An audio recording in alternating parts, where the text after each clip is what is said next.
तो इंसान को हार्ट अटैक होता है, यह भी आपके सामने लेके आऊंगा।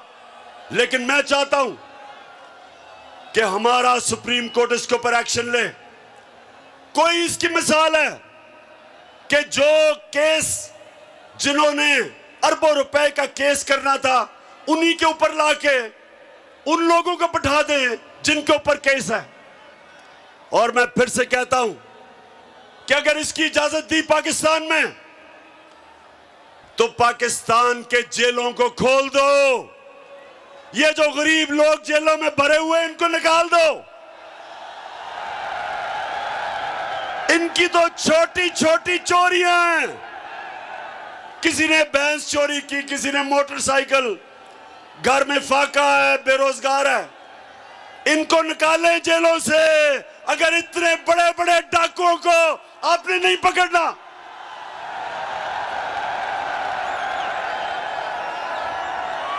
इसीलिए फैसलाबाद, इसलिए मैंने टेप रिकॉर्ड करवाया, अपना वीडियो रिकॉर्ड करवाया, क्योंकि मुझे पता है कि ताकतवर को पाकिस्तान की तारीख में 75 साल तारीख ये बताती है कि ताकतवर को हमारा इंसाफ का निजाम, ताकतवर मुजरिम को नहीं पकड़ सकता। इसलिए मैं अपनी अवाम के ऊपर छोड़ूंगा कि अगर मुझे कुछ हुआ तो पाकिस्तान की अवाम, आपने मुझे इंसाफ दिलवाना है।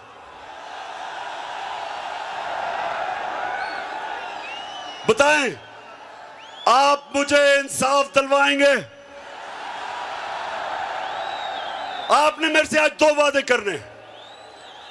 एक कि जब खुदा ना खास्ता अगर कुछ होता है मुझे, तो जो वीडियो पब्लिक में जाएगी, जिन जिन लोगों के मैंने नाम लिए, आपने उनसे एक एक को इंसाफ के कटहरे में खड़ा करना है। इससे क्या होगा? इससे यह होगा कि पाकिस्तान की तारीख में पहली दफा ताकतवर कानून के नीचे आएगा।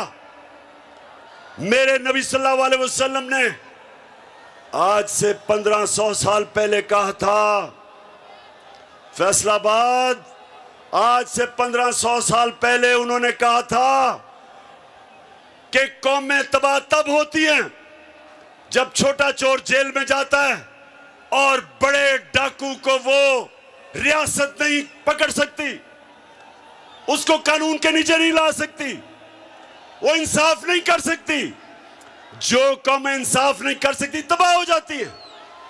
इसलिए मैंने आप सबको कहा है कि जब आप वो वीडियो कैसेट देखेंगे, आपने सबने मुझे और इस मुल्क को इंसाफ दिलवाना है।